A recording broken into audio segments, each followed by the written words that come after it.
Welcome to Screw the Commute, the entrepreneurial podcast dedicated to getting you out of the car and into the money. With your host, lifelong entrepreneur and multimillionaire, Tom Antion. Hey everybody, it's Tom here with episode 70 of Screw the Commute podcast. Today we're going to talk about ebooks, and this is one of my Monday in-depth trainings. Every Monday you can expect a topic that has either made me or saved me a lot of money. On Wednesdays and Fridays, I interview other great entrepreneurs so you can learn from their journeys. I hope you didn't miss episode 69 with Jo Hausman. She's a radio host, and she overcame lots of adversity to get where she is today. Make sure you listen to episode 69. Now, a quick announcement, our podcast app is now in the App Store. You can do lots of cool stuff conveniently right from your mobile device, and you can download it from the App Store or iTunes.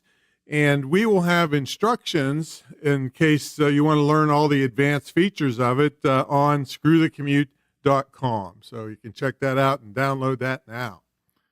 All right, our sponsor for today is the WordPress e-course.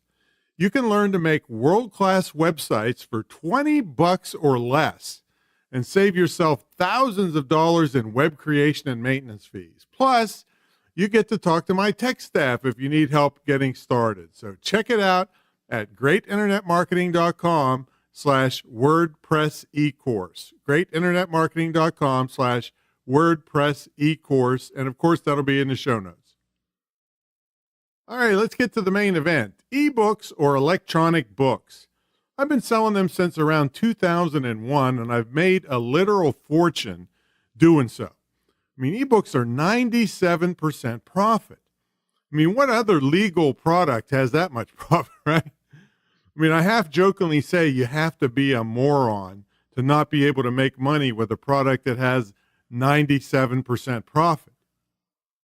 Today, I'll be talking about both PDF ebooks and Amazon Kindle ebooks. Now, there are fancy ebooks that will flip the pages for you and do all kinds of fancy stuff, but so far, many of them are far more trouble than what they're worth. I mean, everyone knows how to open a PDF file, and Kindles are easy to read. I'll start this discussion with PDF ebooks. Now, before I get started, though, I want you to know that even if you have a local business or brick and mortar store, you will be able to take advantage of what you learn about ebooks. I'll even have a special section for you later. Now, you see, PDF ebooks are the first product I have my students create, and then later I have them do an Amazon Kindle version. Now, why do I start my students with PDF ebooks? Well, because it's extremely low risk. All you need is a computer and a word processor, which pretty much everyone has. I mean, you could actually create one on your smartphone or tablet, and lots of people do. I just find it much easier to do it on my laptop. And the only other thing you need is a PDF creator. Now, if you don't want to spring for the gold standard Adobe Acrobat, there are numerous cheap and free PDF creators out there that will get the job done.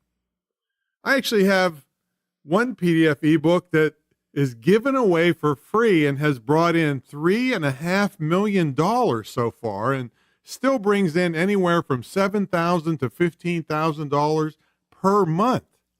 And I know that sounds like BS, but I'll tell you later exactly how that works. Another great thing about ebooks in general is that if you want to change something, it's very easy. If you have a printed book, it's a much bigger deal if you have to make changes. Now, you can write a book. Before I get into the ins and outs of ebooks, let me address a very common mental issue I run into with many people that come to me for help. A tremendous number of them firmly believe they could never write a book. This is hogwash. I know a guy who can barely read who has, I think, 14 bestsellers. I know a 12-year-old kid who has written 3 books. I mean, you can do this, and I plan on making you a believer right now. Hey, and if you already know you can write a book, listen anyway, because you just might pick up some mental tips I use to get the job done faster and more efficiently. First of all, you don't have to write one word. You can just talk and record what you say. You don't have to worry about perfect grammar, spelling, or anything. You just send your stream of consciousness into a recorder. Editors and ghostwriters are easy to find, and they can take all this audio and turn it into a book for you. I have a cheap transcription service for you that will transcribe an hour's worth of audio for only $5. I've got a video about it in the show notes. You can check that, or you could just Google transcription and then my name, Tom Antion, transcription and Tom Antion, and you'll find the video I did to show you about this transcription service. Now, if you like to write, that's fine too. You probably still should have an editor look your work over because it's pretty hard to be objective on your own work. The brains and minds of book editors just astound me. I mean, one of my major books, the editor said to me, Tom, this sentence on page 263 really belongs in the second paragraph on page 75. I mean, oh my God, she was exactly right. I would never have caught those kinds of things. Now, this episode really isn't about teaching you how to write a book. I've interviewed several other people about that, and there's plenty of people who will help you do that. However, I've written 17 books at the time of this recording, and I have some tips I think will help you. Tip number 1, write how-to books. I'm not smart enough to write a novel with plot and character development. How-to information is way easier to write, and it sells way easier than fiction. All you have to do is teach someone how to do something and put the instructions in the book in a logical order. It's way easier than fiction and way more profitable for most people and businesses, which I'm going to cover later. Tip number 2, carry a digital recorder with you at all times. Now, I just use the recording app on my smartphone. I find it very difficult to just sit down with a blank screen and start writing a book. What I do is I decide on a topic and then think about it over a couple weeks. I mean, every time I think of something that should be in the book, I just make a quick audio note to myself in my cell phone. I don't dictate the entire thing like a lawyer would. I just remind myself of the idea and then later type up the full idea. The reason I say I have the recorder, or to have the recorder with you the entire time, is that ideas and thoughts are fleeting. I mean, I can pull into my driveway with the best idea I ever had in my life and forget it before I open the front door. So you got to record it immediately. And I mean immediately. All right, tip 3. After a couple weeks of collecting ideas in a word processor file, I sit down and start to organize the ideas that go together. These will be your chapters. Then I organize the chapters into a logical order. For instance, if you were writing a book on how to build a shed, you wouldn't put the tools needed and materials list at the end. They would go at the front. So just be logical about it. Tip 4, come up with a simple and clear title, like How to Build a 12 by 16 Shed in a Weekend, or something simple like that. See, simple and clear sells much easier. Tip number 5, pick any physical book you own and then start putting pages in your word processor document to match the same pages in the physical book. Now, you don't have to fill them in yet. Just make the pages and label them. So you have a title page, a copyright page, a table of contents, maybe a foreword, an introduction, the chapters, conclusion about the author, and you can put in advertisements for your other products and services. So you're basically just roughing out the outline of the book. Tip 6, just start popping in whatever you have into the individual pages and chapters. Then you can write it if you want or turn it over to a ghostwriter and or editor.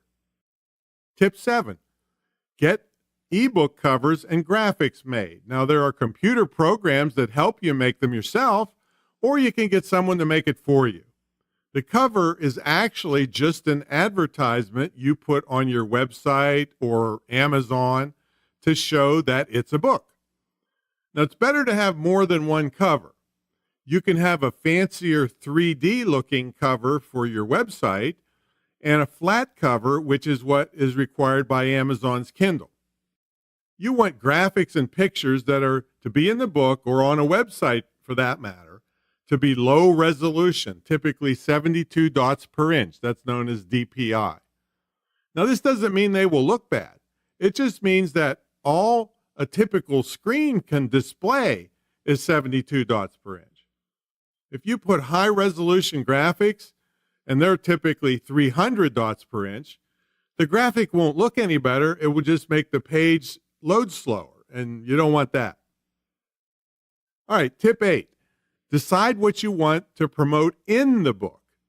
You can have links to your own stuff or to affiliate stuff or both. You have to be careful in Kindle because they don't like affiliate links, and if you have them, they may not approve your book. So the best practice is to talk about the affiliate product in the book, but make a plain looking link to your website. And then when someone clicks on it, they go to your site where you can put the affiliate link. Now, here's some resources to get all the above done. Upwork.com is where you can find editors and ghostwriters. There's other places too. Fiverr, Fiverr.com is good for cheap graphics and ebook covers and such. Okay, that should be plenty enough for you to get an ebook done on whatever how-to topic you want. If you already know how to do what you're writing about, you won't have to do much supplemental research. If you don't know how to do the how-to topic you're writing about, you can still do it and turn out a fantastic quality ebook using the crazy good method I'm going to outline next. So there's absolutely no excuse that you couldn't write an ebook. All right, here's the method to write a quality ebook on topics you aren't familiar with. Basically, you will be the publisher and author of the book. The difference between you and a regular publisher is by using this method that I'm going to outline now, you don't have to pay royalties to authors. You get all the money. So here's the method. First, you have to know about discussion boards, also known as forums. These are places where people discuss issues about usually a single topic.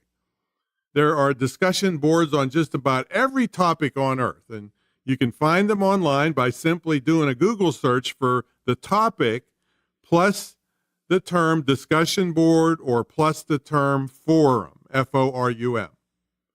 You can also find groups on Facebook. Now, just before I recorded this, just for fun, I searched for pig farming on Facebook, and I found lots of groups that cover pig farming.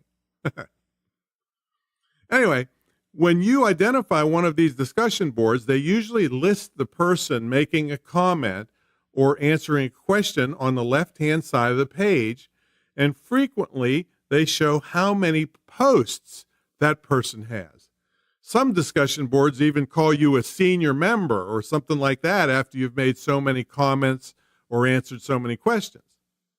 Now, you hang out and watch the people in the discussion board, and you note down all the senior members or those that have lots of comments and questions. Now, let me relate the actual method by telling you about the time I was sitting in first class next to a guy who, I don't know, looked to me about in his mid-40s, and in the seat back pocket in front of him were a bunch of go-kart magazines. And I asked him, hey, what's up with the go-kart magazines? And his face lit up. He said, oh, me and my sons race them on the weekends. And I asked him how much they cost. He said, oh, you can't get a piece of junk for about $10,000. And I'm thinking, $10,000? You kidding me? And he went on to say the ones he had were about $30,000 a piece. I'm doing the math in my head. 3 boys and himself with $30,000 go-karts, a big trailer to haul him with a monster truck, extra tires, wheels, and engines. The guy had several $100,000 tied up in his racing go-kart hobby. All right, so now back to writing a book. Well, let's say I wanted to write an ebook titled How to Buy Your First Racing Go-Kart. I would go to one or more racing go-kart forums or discussion boards and note down the people that had the most comments and all the senior members. Then I would approach them like this. Sir, ma'am, I'm writing a book on how to buy your first racing go-kart, and I'd like to interview you. Okay, now how many of them do you think would turn you down? I mean, heck, all they do all day long is talk about racing go-karts. All right, how much do you think they would charge you for the interview? Answer, nothing. And who do you think would help you promote the book when it's done? You guessed it, all the people in it who want to brag to their friends that they were quoted in a book. So here's the important question, though. Who gets all the money? That's right, you do. You have no royalties to pay. You just created a quality ebook on a topic you know nothing about, and you own the intellectual property rights. You own the book. Now, you might want to have a simple agreement with the people you interview outlining the fact that you are using the information in a book for profit and that they have no rights to the book. That's very common. All right, let's talk about formatting a PDF ebook. First, we start with the dimensions of a PDF ebook. In the USA, we use letter size, which is 8.5 by 11 inches. In most other countries around the world, they use A4 size paper, which is slightly different size than the USA letter size. Now, this doesn't matter much if people just read it on the screen, but it could be an issue when printing. So I tell you what, I sell ebooks all over the world and have never had any complaints about that. But I just want you to know about the different sizes in case it ever comes up that you get a complaint when people are printing out your ebook. I use a 14 or 16 point Times Roman font for the body copy. You want the font to be bigger than for a printed book so people can easily read the book on the screen. See, people get eye strain and headaches and so forth, and you don't want that. But you don't want to make the font so big that it looks like a children's book if the reader prints it out. I use a 20 or 24 point Arial font for subheadings and as big as you want for chapter fonts. But just don't make the mistake of putting things like chapter 1 on a page by itself. People get mad if they print out the ebook and you wasted an entire page with not much on it. I use 1 inch or 1.25 inch margins on the left and right. At the bottom, I always put a footer with the page number and contact information. Page numbers are critical because if someone prints out the ebook and accidentally drops it, oh my God, they will have an extremely tough time putting the pages back together, and they won't be very happy with you. I also make the table of contents listing all clickable to their respective parts of the ebook. In Microsoft Word, this is the bookmark function. You can probably find YouTube videos showing you how to do it. When you're in my training program, we tutor you on all these kinds of things to save you lots of time. Now, all the formatting things I just covered are pretty darn simple in any word processor. Now let me tell you about several big mistakes people make with PDF ebooks. One mistake is they don't use color. Color is free in ebooks. It's extremely expensive to print the inside of a physical book in color, but not so in ebooks. Use color judiciously to make your ebook look nicer and make it look like it has a higher production value. For instance, you could make all the chapter headings a certain color. The subheadings could be a certain color. You could highlight important parts in red or yellow and so forth. The next big mistake is people don't put clickable links in their ebooks.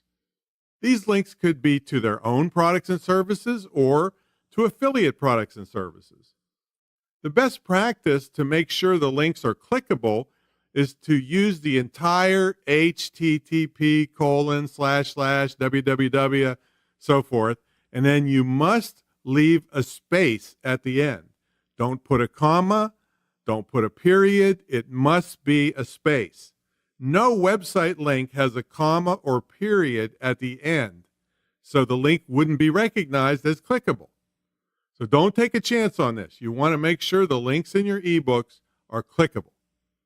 The other three formatting mistakes is that, well, I avoid underlining and italics, and I make sure I put captions under pictures.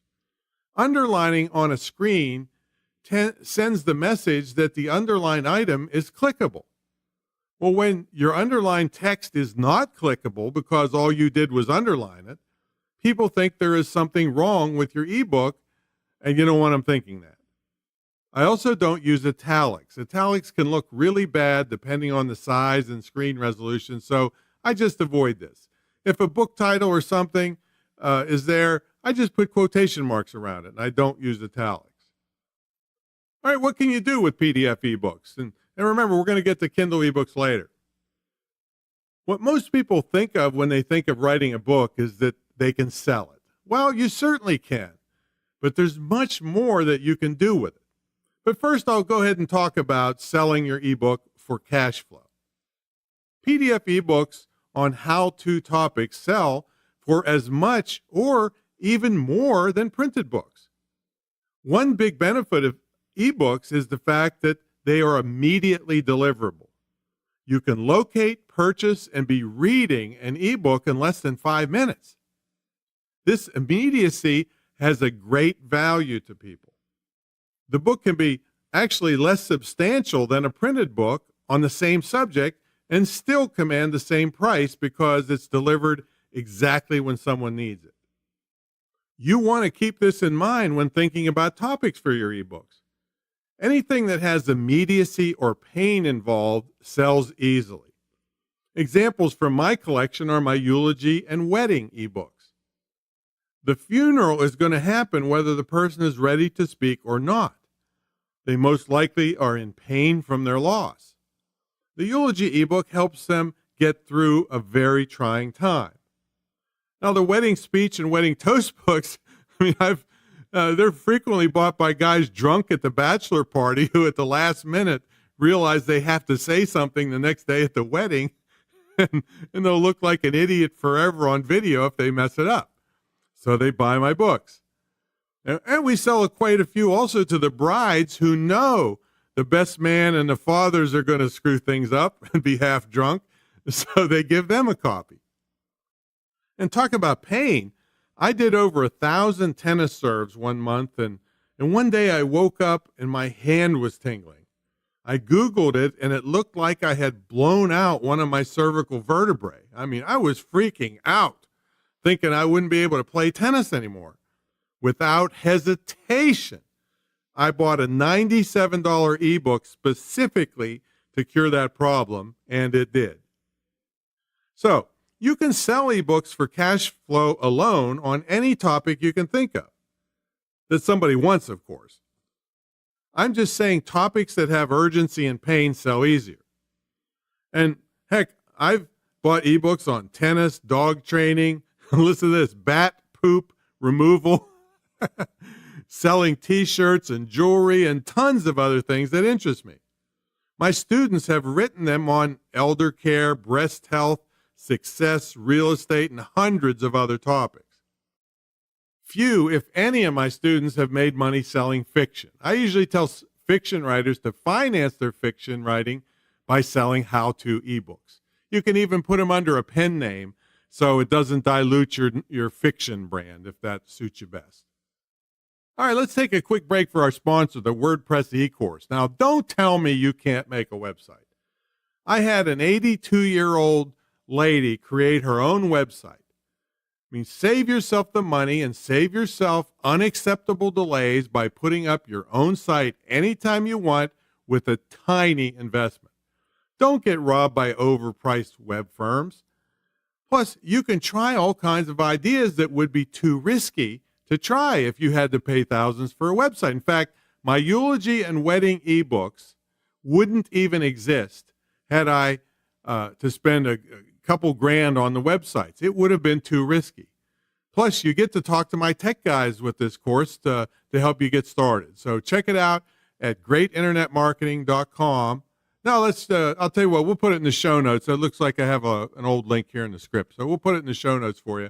But it's a fantastic, simple course, and you have us to back you up on it. Okay, so I'll tell you what. One thing I also forgot about those eulogy and wedding books. The eulogy book sold $42,000 a year for 9 years straight, and the wedding speech and wedding toast book combined sold $72,000 a year for 9 years straight. So this can be enormous amounts of money, and they're still selling today, by the way.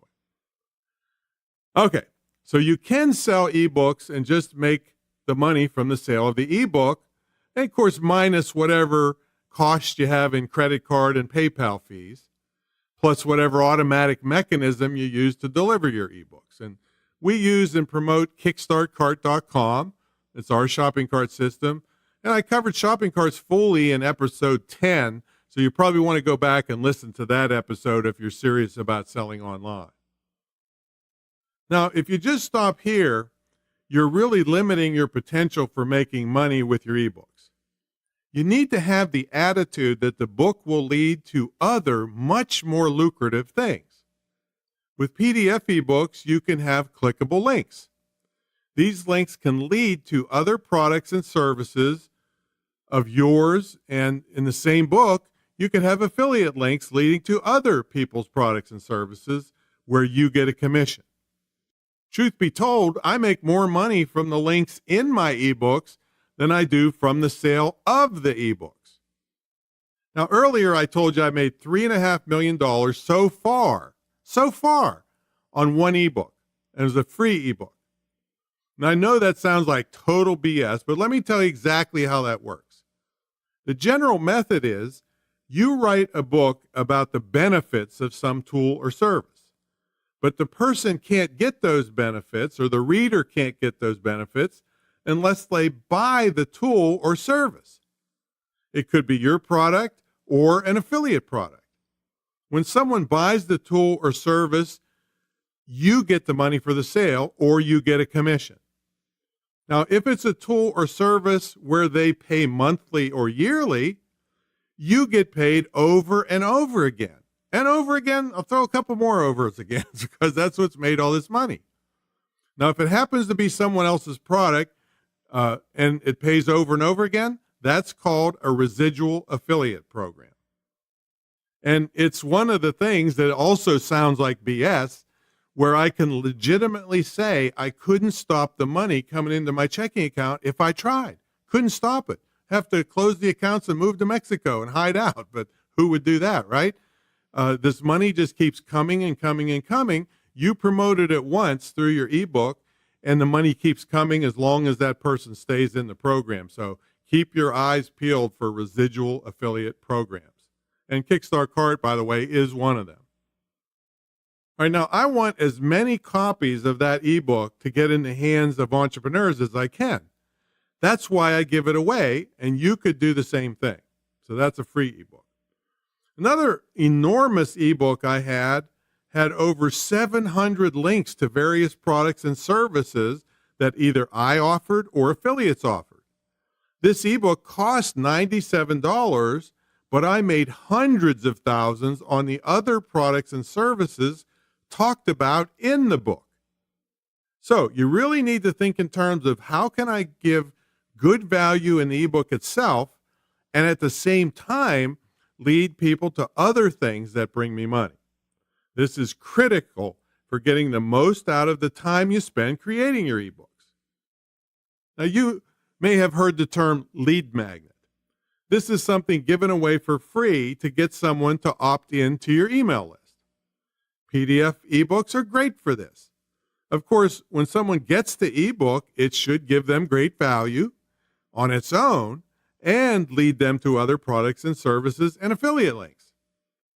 All right, here's the section on how brick and mortar businesses use ebooks. And for those of you that don't know, the term brick and mortar simply means a physical business like an ice cream shop, pawn shop, restaurant, doctor's or dentist's office, small engine repair, handyman, or anything the average person would consider a local business.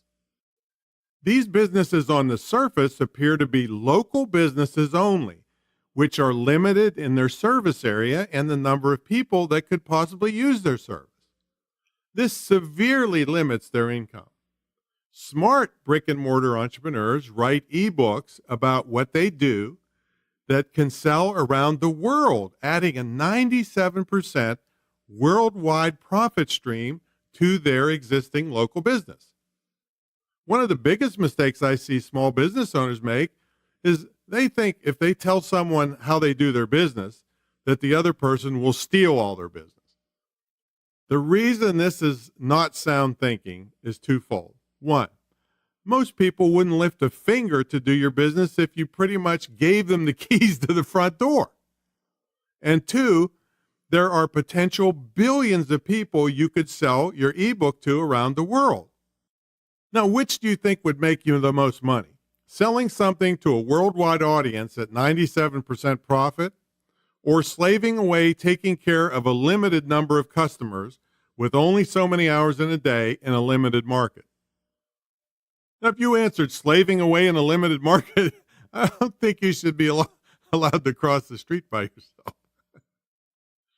All right, so here's some examples. Let's say an ice cream shop sells an ebook on ice cream cake recipes and instructions on how to make them. A small engine repair shop sells an ebook titled How to Save a Fortune on Repairing Your Riding Mower, or your go-kart or your weed eater, whatever. They could have a whole series of books. A dentist sells a series of ebooks on making sure you don't get ripped off when you need a crown, a root canal, veneers, braces, or whatever.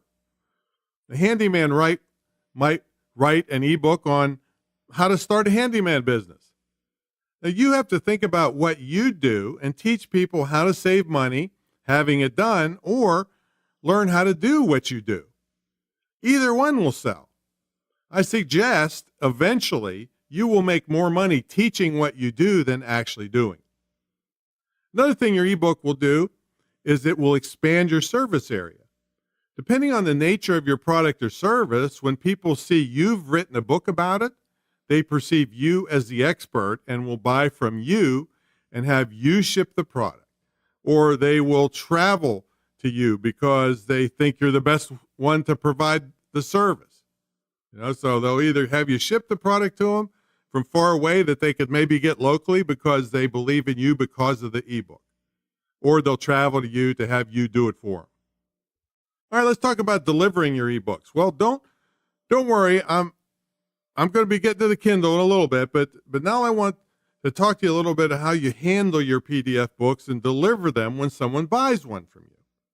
And we have other episodes on selling and upselling, so I'm not going to be covering getting people to want to buy your book here. I've had that in other episodes. Just want to talk about the mechanics of how to do it. Now, if it's a paid ebook, it should be delivered automatically by your shopping cart system. It's totally ridiculous to expect people to purchase and then wait until the next day when you email them the ebook as an attachment. I mean, you will lose many sales. You'll get lots of refund requests and pretty much look stupid and a pitiful business person. See, as I said earlier, part of the allure of an ebook is that it's delivered immediately. If you try to cheap out and do things manually, like I said, you'll just look stupid, and emails with attachments frequently get caught in spam filters, which will generate even more refund requests and complaints. And they'll say you're a ripoff because it's common knowledge an ebook will be delivered instantly. If yours is not, you got trouble. And of course, we use Kickstartcart.com. It's again covered in episode 10. It's a complete shopping cart system. And one of the functions, just one of the many, is digital delivery of products. So when someone purchases your ebook, the cart collects the money and releases the ebook to the buyer instantly. The cart has another feature that good carts have. The download link the buyer gets automatically becomes non-functional after 24 hours. This is so someone can't post the link on some discussion board where thousands of people could steal your ebook. At least they couldn't steal it for more than 24 hours. Now, when you have a lead magnet or free ebook to give out, we use another function of the cart. With free ebooks, we want the maximum number of people to get the book. So you put the ebook on a page in your website. Nobody knows about it. And then you create an opt-in form in the shopping cart and tell the cart, when someone fills out the form, show them the page. That's called a hidden page, by the way, where they can download their ebook. Again, it's all automatic and you look professional. You can also deliver the ebooks manually when it makes sense and it doesn't hurt your reputation. You may meet someone on an airplane or at a networking meeting where your ebook comes up in conversation. You tell the person you'd be happy to email them a copy. Now, if the size of the ebook is too big, we use a free file transfer service called WeTransfer.com, and that will deliver a file up to 2 gigabytes. And let me tell you, if your ebook file is bigger than a couple megabytes, you have done something wrong. Most likely, you put in high-resolution graphics and pictures, so you'll have to replace them with low-resolution graphics to fix that problem. Okay, now let's tackle Amazon Kindle. Now, first, I wouldn't bother with any other formats like Barnes & Noble's Nook and whatever Apple format has out there. And why? Well, Amazon is the 900-pound gorilla. No one on earth comes even close to competing with them in ebook sales. And there's another reason. Amazon has a deal they will make with you that if you have your ebook exclusively with them for 5 days out of every 90, they will give the book away. As I said before, with my books, I make more from the links in the books than from the books. So Amazon has potentially hundreds of millions of people they could expose my books to. One time in the 5-day period, they gave away something like 2,700 of my ebooks, which brought in way more affiliate sales than I would have made by simply selling 2,700 Kindle ebooks, which are typically priced much lower than PDF ebooks. Okay, so how do you create the Kindle version of your ebook? Well, the first thing I do is take the PDF finished version and copy it with a new file name that has the name Kindle in it. That's so you can keep track of the different versions of the ebook. Then I strip out the footer with the page number in it. You see, Kindle doesn't have page numbers. Kindle books have locations. The reason they have locations is so you can vary the font size, which in a PDF book would throw off the page numbering like crazy. Now, I'm not going to get into the specifics of converting to Kindle because it changes all the time, but Amazon is only too happy to help you with this, and there's plenty of inexpensive Kindle books showing you how to do it. And, of course, we're happy if you're in our program to teach you how to do it. But basically, you upload the file to your KDP, that's Kindle Direct Publishing account, and Amazon does the conversion. You can even see how the book would look in different devices like a cell phone, tablet, Kindle Fire device, and all those things right there before you publish it. And just this week, as I record this audio, Kindle is coming out with some new and much easier to use formatting programs to help you create your ebooks. So now I want to tell you about a few tips that will help you take best advantage of the Kindle format. One tip is that Amazon loves you to make series of ebooks, where one book leads to the sale of the next, and that one leads to the sale of the next one, and so forth. So instead of doing one large ebook, you might make each chapter an ebook in itself and make it part of a series where people can buy one part at a time or purchase the entire series. Amazon loves you for this. Now, before I finish this episode, I want to give you a super trick to really benefit from your Kindle ebooks, whether someone buys it or not. How do you like that? Now, if you've looked at books on Amazon for a while, you have seen the Look In feature, which allows you to preview a small part of the book you're looking at. What I want you to do is give some kind of super lead magnet on a page by itself near the top of your ebook, your Kindle ebook. Maybe you give away the audio version of the ebook or some videos or anything that would be of value to the audience for your ebook. That way, people that didn't even buy your ebook, but they saw the lead magnet in the look in feature, can still come over to your website and opt in and get on your list where you can send them all kinds of offers in the future. Now that's a ninja trick. All right.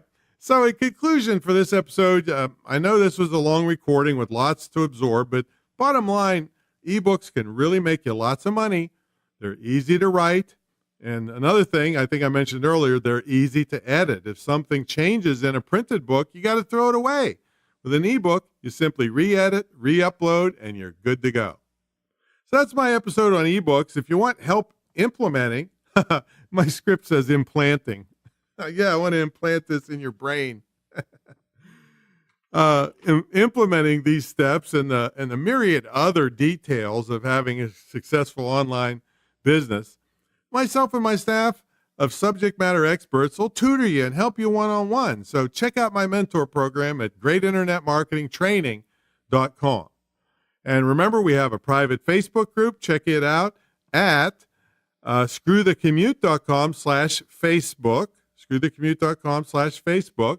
And be ready for the next episode where Judith Briles actually tells you how to write books. That's what her main expertise is. So please help us out and subscribe over at iTunes and give us a review and a star rating and all that stuff. And I'll always bring you great Monday trainings and great interviews on Wednesdays and Fridays with successful entrepreneurs. All right, we'll catch you on the next episode.